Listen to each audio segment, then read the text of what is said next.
Estirel TV est en compagnie de David Racheline, le maire de Fréjus et premier vice-président de la CAVEM, la communauté d'agglomération Var-Est-Méditerranée. Bonjour monsieur le maire. Bonjour. Alors, la politique est ancrée en vous, puisque je rappelle que vous fûtes conseiller municipal de Fréjus en 2008, conseiller régional Provence-Alpes-Côte d'Azur de 2010 à 2014, élu maire de Fréjus en avril 2014, et que vous avez été à partir d'octobre 2014 jusqu'à octobre 2017, à 26 ans, le Benjamin du Sénat. Oui, bien sûr, c'est ancré en moi, c'est ma passion depuis que je suis tout jeune. Donc, je me suis employé à faire vivre mes convictions, à les défendre et à faire ce que je croyais être juste pour la population qui était la plus près de moi, c'est-à-dire les Fréjusiens en l'occurrence. Alors, ça s'est traduit par différents engagements, en effet. D'abord un engagement militant au plus jeune âge, et puis ensuite des responsabilités électives, des mandats que je suis allé conquérir, parfois dans l'opposition, d'autres fois dans la majorité. Mais oui, c'est ancré en moi assez profondément, bien sûr. Alors, j'évoquais à l'instant que vous fûtes le Benjamin du Sénat à un moment donné. Ça tombe bien puisque l'actualité du moment, c'est le Sénat, puisqu'il va y avoir un renouvellement ce week-end. On dit souvent que le palais du Luxembourg est plus prépondérant que le palais Bourbon. Qu'en pensez-vous, qui avez siégé à ce moment-là ?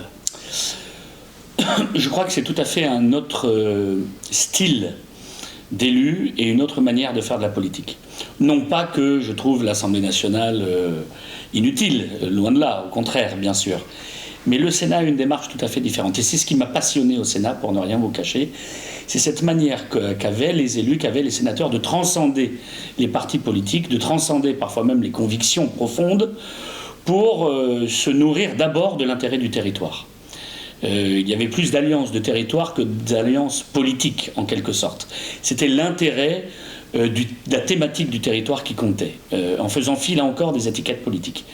Et moi, j'étais assez fan de ça parce que c'est ma manière de faire de la politique. C'est ce que j'ai fait au niveau local à Fréjus, en faisant une liste ouverte avec des hommes et des femmes qui pensaient différemment, avec une vraie diversité politique. Et c'est un petit peu ce que j'ai retrouvé au Sénat et j'ai donc été passionné. C'est vraiment la chambre des territoires, c'est l'endroit où le cœur de la République parle.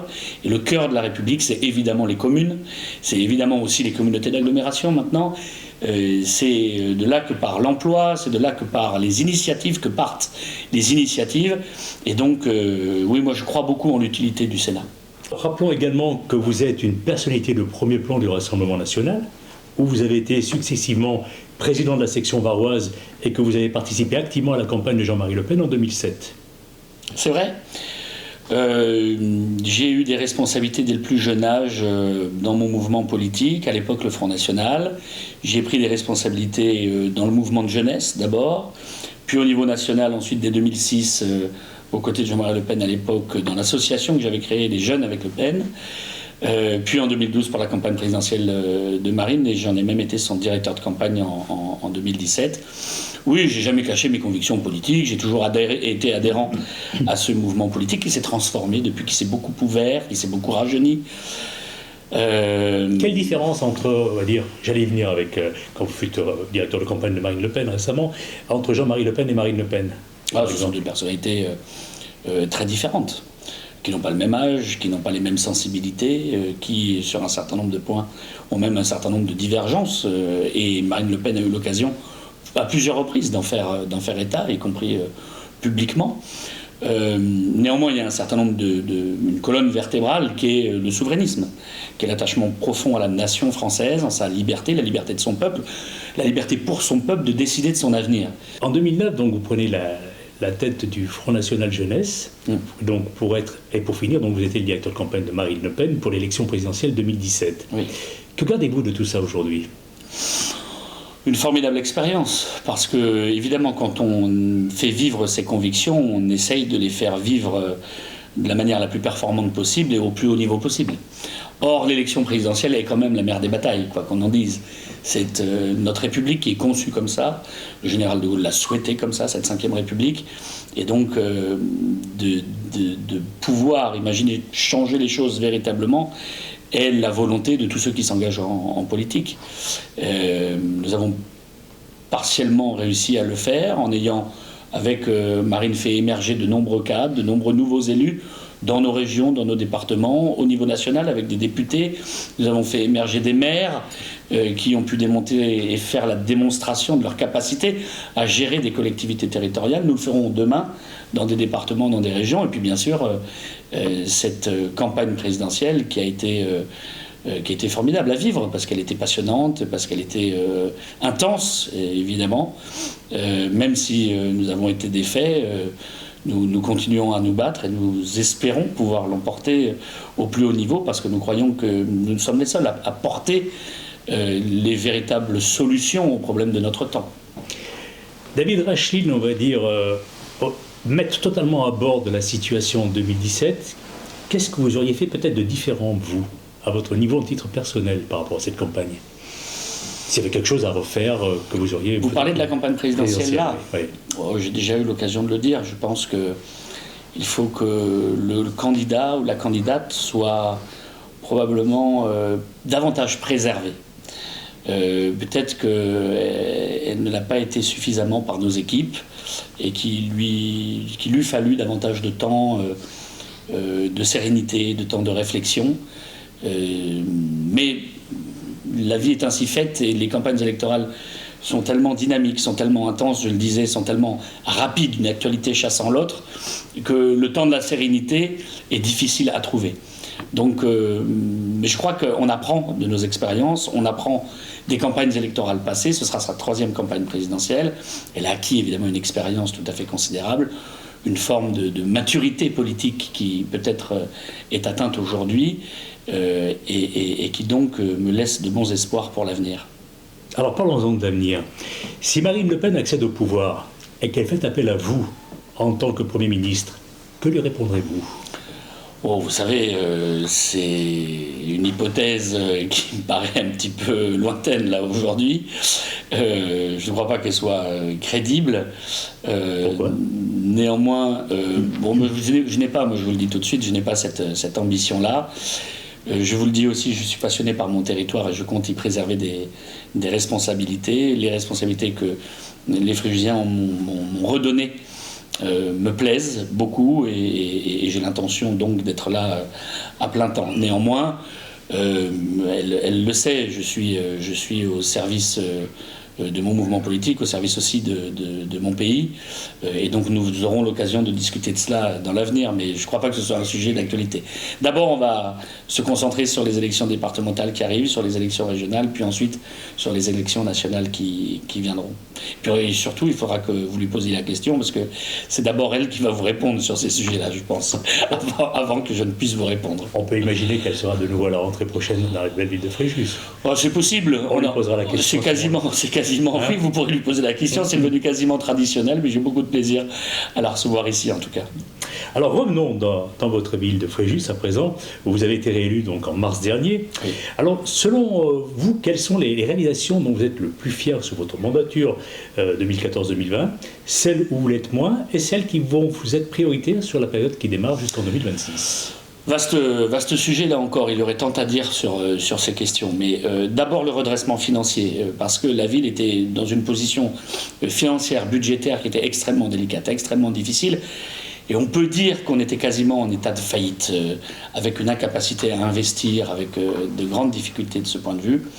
Et donc d'avoir, sans augmenter les impôts, réussi à redresser la barre, à faire baisser la dette de plusieurs millions d'euros, je crois autour de 15 millions d'euros. Ça relève avec un État qui baissait dans le même temps les dotations, qui n'était plus, qui était moins au rendez-vous des collectivités territoriales. Ça a été vraiment un vrai challenge et je suis heureux de l'avoir réussi. Puis d'avoir redonné une force à la commune, c'est sa capacité d'investissement. Voyez-le avec, je me suis rendu récemment dans le cadre de la tournée de rentrée des écoles, dans le pôle enfance que nous avons créé, ce pôle qui a pris vie avec 14 classes, une salle de sport, un ALSH, bref, voir cette réalisation prendre vie a été pour moi un vrai bonheur, parce que c'est là qu'on voit que la politique municipale a du sens. On est vraiment dans la réalisation concrète. On se dit en 2013, avant la campagne, tiens, on a un vrai problème là avec l'école des Chênes, elle est complètement, quasiment à l'abandon, il y aurait trop de travaux à faire, il faut qu'on la reconstruise.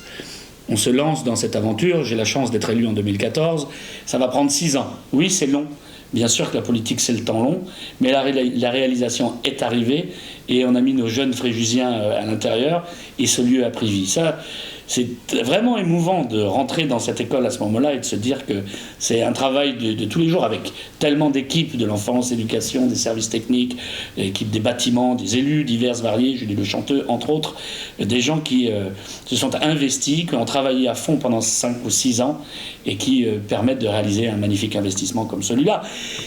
C'est des investissements structurants, donc, les beautés de la vie politique locale, mais c'est aussi de l'entretien du quotidien.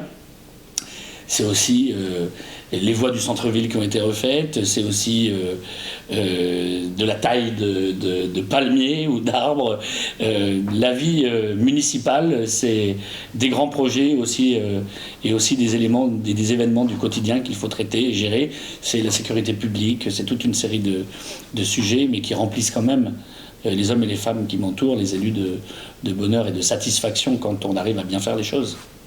On parle un peu de la base nature, parce que beaucoup de choses sont dites. Oui. Qu'en est-il réellement ? Vous savez, moi j'avais dit au moment de l'élection municipale, j'en fais pas un sujet prioritaire et je relancerai le débat après l'élection. Je ne crois pas qu'il était essentiel de diviser les Fréjusiens sur ce sujet. Moi je pense que les Fréjusiens, il faut les rassembler. Lorsque j'ai fait des réunions publiques, lorsque je me suis rendu dans les conseils de quartier, la question était plus quand est-ce que vont sortir les projets de la base nature que monsieur le maire, on n'est pas d'accord avec tout ça. Parce que, encore une fois, j'ai eu l'occasion de préciser les choses. Pas un mètre carré de surface verte naturelle ne serait occupé. Il ne s'agissait que de remplacer des locaux qui étaient déjà existants. Et mes adversaires, et je ne veux pas être polémique dans le cadre de notre entretien, mais mes adversaires pendant la campagne électorale ont fait feu de tout bois sur le sujet en nous expliquant qu'on allait construire des hôtels et je ne sais trop quoi, des villas individuelles ou des immeubles au milieu de la base nature, ce qui évidemment n'a jamais été mon projet, n'a jamais été notre projet. Donc aujourd'hui, je prends le temps de la réflexion. On est dans une situation difficile économiquement parce qu'on est dans une crise sanitaire durable. Et donc, nous allons trouver les moyens de conjuguer l'investissement privé à l'utilité publique. Je m'explique. Oui, il nous faudra des équipements structurants pour la commune et pour le territoire. Oui, il nous faudra des investissements privés pour faire venir les gens en dehors de la saison, par exemple, et maintenir une attractivité touristique et économique en dehors de la saison. Notre territoire en souffre, on le sait. Mais il nous faudra aussi des équipements de plus long terme, peut-être des équipements de formation, peut-être des équipements qui permettront à nos jeunes d'ici de rester sur place et d'étudier sur place. Voilà ce à quoi nous réfléchissons aujourd'hui. Je veux le faire d'ailleurs, cette réflexion, je veux la mener avec les Fréjusiens, en se laissant le temps, avec mes partenaires. Je pense au président de la CAVEM, je pense au maire des autres communes, parce que lorsqu'on lance des projets importants comme cela, je crois qu'il faut les voir à l'échelle du territoire, être en phase avec ses alliés, en quelque sorte, ou avec ses partenaires, ses alliés territoriaux, avec ses partenaires. Et donc voilà, nous allons remettre ces sujets à l'ordre du jour dans les prochaines semaines et les prochains mois, mais c'est aussi des réalisations, je vous le disais, du quotidien. J'ai eu peur, là, avec la période de la pluie, c'est les digues du Réran dans lesquelles nous avons injecté des millions d'euros pour permettre leur renforcement. La ville et la communauté d'agglomération ont déjà pris un certain nombre de mesures pour faire face, pour essayer de soutenir les entreprises, soutenir nos commerces, soutenir les bars, les restaurants qui ont des terrasses, en essayant de faire en sorte qu'ils aient de plus grands espaces pour travailler, qu'ils aient partiellement des gratuités pour l'occupation du domaine public. On prend toutes les initiatives. Uniquement les bars et les restaurants ou d'autres aussi. Nous avons laissé la possibilité au commerce qui occupe des locaux communaux d'avoir la gratuité pendant un certain nombre de mois. Bref, à chaque fois que nous avons pu, nous avons essayé d'être aux côtés des acteurs économiques. Mais évidemment que la crise sanitaire frappe durement l'économie. Donc il faut que l'État, lui aussi, prenne sa part de responsabilité, que les autres collectivités territoriales prennent leur part de responsabilité. Je pense à la région, au département. Et puis il faut surtout que demain, on crée les conditions d'un redémarrage local, à minima, puisque nous ne présidons pas aux destinées nationales, mais à minima local, pour que les entrepreneurs soient dans les meilleures conditions pour réattaquer et que nous soyons dans les meilleures conditions pour attirer à nous de nouvelles entreprises et créer de l'emploi localement. C'est notre engagement, nous sommes pleinement mobilisés sur ce sujet. Je ne crois pas trop à un reconfinement, très objectivement, parce que les Français et les habitants de nos territoires sont quand même relativement raisonnables. Ils ont compris la dangerosité du virus, du coup les règles, distanciation sociale, lavage de mains régulier, etc., masque lorsque c'est obligatoire dans les lieux publics ou dans les lieux très fréquentés, est quand même globalement respecté. Et donc j'ai bon espoir que les choses s'arrangent. Mais il faut veiller au grain, et être extrêmement vigilant et rappeler toujours ces règles qui sont déterminantes en fait. David Rachin, qu'est-ce qui vous plaît dans la politique ? Ce qui me plaît dans la politique, c'est de pouvoir représenter les Fréjusiens qui me font confiance pour essayer de mener à bien des projets d'intérêt généraux. C'est ça l'objectif en fait de la politique, au-delà des convictions nationales. Et je sors de ça quelques instants, parce qu'évidemment c'est aussi la défense de convictions, et vous les connaissez, ceux qui me connaissent mon engagement dans mon mouvement politique. Mais au niveau local, c'est de pouvoir être le plus efficace possible dans la gestion de la collectivité. Et c'est de ressentir le besoin des hommes et des femmes qui habitent ici. Ressentir leurs envies, ressentir ce qu'ils souhaitent au fond d'eux-mêmes, et d'essayer de les représenter au plus près de ce qu'ils ressentent et de ce qu'ils pensent, et d'agir en conséquence. Et c'est pas si simple, parce que vous vous en doutez, quand il y a une réunion avec 5 personnes, parfois il peut y avoir 5 avis différents. Donc pour essayer de rassembler les points de vue, de créer consensus, de rassembler autour d'un projet, d'une idée, c'est évidemment un combat de tous les jours, mais je crois que c'est notre rôle d'avoir une vision d'avenir pour la commune, dans le cadre d'un rassemblement de sa population. C'est ce pourquoi j'étais heureux d'être élu dès le premier tour, parce que c'était une marque de confiance et de reconnaissance qui évidemment m'a beaucoup touché, y compris au sens de l'émotion. Et qu'est-ce qui vous déplaît également dans la politique ? Pour vous dire la vérité, je pense probablement, alors on est très sincère et comme on est entre nous, probablement la gestion des problématiques de personnes. Parce que lorsqu'on est à la tête d'une grande entreprise, entre guillemets, comme est la ville de Fréjus c'est 1200 agents, c'est énormément d'élus, énormément de collaborateurs et beaucoup d'agents. Les petits problèmes du quotidien, des choses, des engueulades entre les uns et les autres qu'il faut trancher, c'est probablement... C'est humain. Exactement, c'est humain. Là où il y a de l'homme, il y a de l'hommerie. Mais c'est probablement le moins agréable à gérer. Et probablement une perte de temps assez considérable. Mais tout le reste est assez enthousiasmant, parce que c'est une responsabilité publique qui est très diverse. Le matin, on parle sécurité, l'après-midi, on parle petite enfance, le soir, sport. Le lendemain matin, on est dans un quartier. Et à Fréjus, on a cette chance, là aussi, de diversité entre les quartiers. Les quartiers ne se ressemblent pas. Quand on va à Villeneuve, on n'est pas dans le quartier de la Tour de Mar, on n'est pas à Saint-Égulphe, on n'est pas dans le centre-ville. Ce sont des villes dans la ville, Fréjus. Et donc des problématiques qui sont tout à fait différentes les unes des autres. Quelles sont les ambitions d'un maire réélu comme vous, qui a une expérience de l'appareil politique aujourd'hui ? Hormis votre ville. Non, mais j'ai pas honnêtement d'autres ambitions aujourd'hui. Je veux mener à bien ce mandat. Je veux mener à bien ces projets de territoire que nous avons en commun avec les autres maires de la CAVEM dans le cadre de cet instrument qu'est la communauté d'agglomération, avec, il faut bien le dire, un partage des responsabilités qui a été mené démocratiquement entre les uns et les autres. Et je salue mes collègues de ce bon sens. Je veux aller au bout de cela, mais ça ne veut pas dire qu'un jour, je n'aurai pas envie de redevenir parlementaire, de retourner peut-être un jour au Sénat, mais quand je considérerai que le travail et que la mission qui a été la mienne, en quelque sorte, qui m'a été confiée par les Fréjusiens, a été accomplie. Et pour cela, il faudra encore un petit peu de temps. Donc je suis engagé pleinement ici. Mais oui, la politique nationale m'a toujours titillé, vous le savez bien. Et le Sénat particulièrement. Vous voyez, si Marine était présidente de la République et qu'on avait une belle élection d'une majorité de sénateurs, la présidence du Sénat, ça pourrait être très intéressant pour un vieux sénateur que je serais à ce moment-là. Et ben voilà un scoop. Voilà un scoop. Hein, voilà un scoop. Alors vous venez d'en parler également. Parlons de la CAVEM à présent, l'agglomération Var-Est-Méditerranée, où vous êtes le premier vice-président. Quels sont selon vous les dossiers à traiter en priorité ?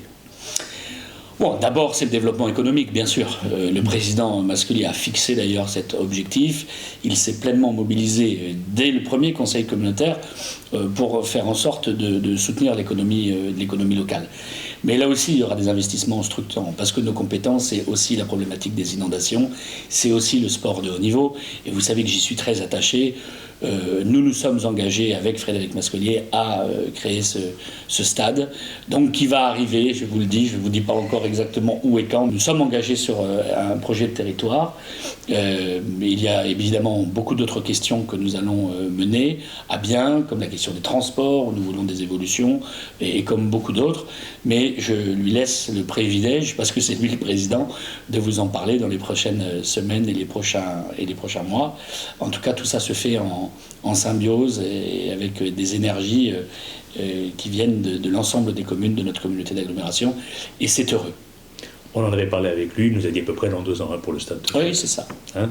À peu près. Il faut se méfier, parce que vous savez, je ne vous l'ai pas dit tout à l'heure, mais l'une des grandes problématiques que rencontrent les maires, des dossiers très fatigants, frustrants, c'est toutes les règles que nous pond l'État, les règles environnementales, tout ce qui nous empêche de faire tourner nos collectivités plus rapidement. Et c'est vrai que les collectivités sont, je le disais, moteurs dans les initiatives locales. Or, nous sommes souvent entravés par des règles trop strictes qui ne sont pas connectées au réel. Et donc ça, le législateur ferait bien de se saisir de cette question, parce qu'on perd un temps fou en fait avec toutes sortes de règles qui parfois sont, en plus d'être injustes, pas toujours très intelligentes, pour être gentil. Écoutez, David Rachlin, maire de Fréjus et premier vice-président de la CAVEM, merci à vous. C'est moi qui vous remercie. À bientôt.